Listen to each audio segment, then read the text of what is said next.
Rajasthan Royals finally তারা qualify কিন্তু চলে গেল। আউটস্ট্যান্ডিং খেলেছে অবশ্যই রাজস্থান রয়্যালস।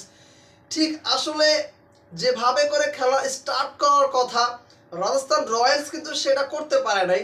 তবে জোফরা আর্চার আজকে all credit goes to Jofra Archer. সত্যিকার অর্থেই জোফরা আর্চার যেভাবে করে শুরু করেছে 15 বলে 32 এবং 4 ওভারে 17 রান খরচা নিয়েছেন 3টা wicket.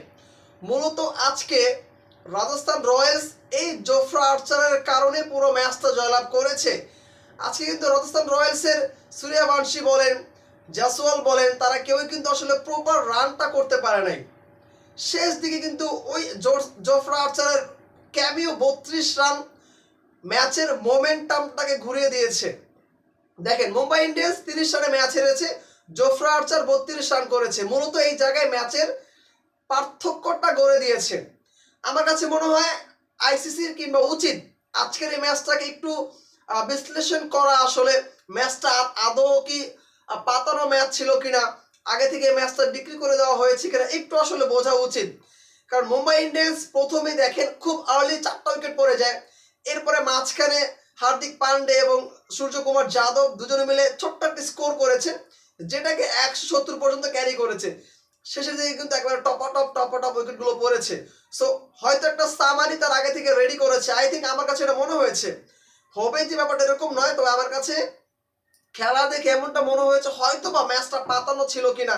I am not sure about that. তবে আমার কাছে এটা মনে হচ্ছে আইসিসির আসলে উচিত এই ম্যাচটাকে একটু ঝালিয়ে নেওয়ার। কলকাতার জন্য অনেক অনেক অনেক বেশি খারাপ লাগছে এবং কলকাতা ফ্যান যারা আছেন তাদের জন্য একটা দুঃসাধ্য, মানে যেটাকে আসলে বলে যে কালো একটা রাত আসলে আজকের এই দিনটা। পাঞ্জাব কিংস তারা আসলে আশায় ছিল রাজস্থান যদি হেরে যেত তাহলে পাঞ্জাব কিংসের যাওয়ার পসিবিলিটি ছিল সবচেয়ে বেশি। দ্বিতীয়ত আসলে কলকাতা নাইট রাইডার্স, যদিও কলকাতা নাইট রাইডার্সের আরেকটা ম্যাচ রয়েছে, সেই ম্যাচটা আসলে তারা একবারে ফ্রেন্ডলি টাইপের খেলবে। এইখানে আসলে হারলেও কিছু যায় আসে না, জিতলেও আসলে তো কলকাতার তেমন কোনো লাভ বা লস কোনোটাই নেই আসলে এই জায়গাটাতে। কারণ কলকাতা থেকে শুরু করে পাঞ্জাব, চেন্নাই, দিল্লি সবাই কিন্তু আসলে এলিমিনেট হয়ে গেছে এবারের আইপিএল এর জন্য। একেবারে টপ আরসিবি, দেন গুজরাট, এরপরে সানরাইজ হায়দ্রাবাদ, লাস্ট 4 নম্বর টিকিটটা কিন্তু আসলে কেটে নিল রাজস্থান রয়্যালস। রাজস্থান রয়্যালসের প্লেয়ারদের কথা তো আসলে বললাম। মুম্বাই ইন্ডিয়ান্সের আজকে আসলে রোহিত শর্মা কিংফিশ তিনি কিন্তু আসলে মাত্র গোল্ডেন ডাক মেরে আউট হয়েছেন।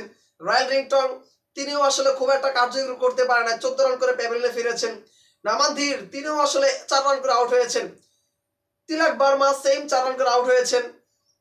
তবে হার্দিক পান্ডে কিছুটা ট্রাই করেছে, 34 রানের একটা ছোট্ট ইনিংস খেলেছেন 15 বল থেকে। সূর্যকুমার যাদব তার সাথে এই রানটা কোনোভাবে কি যায়?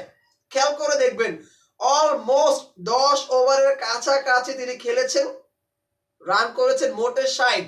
এজন্য আমি বলেছি ম্যাচটা আসলে আমার মতো হয় আইসিসির একটু ঝালাই করে দেখা উচিত যে এই ম্যাচটা আদৌ পাতানো ম্যাচ ছিল কিনা।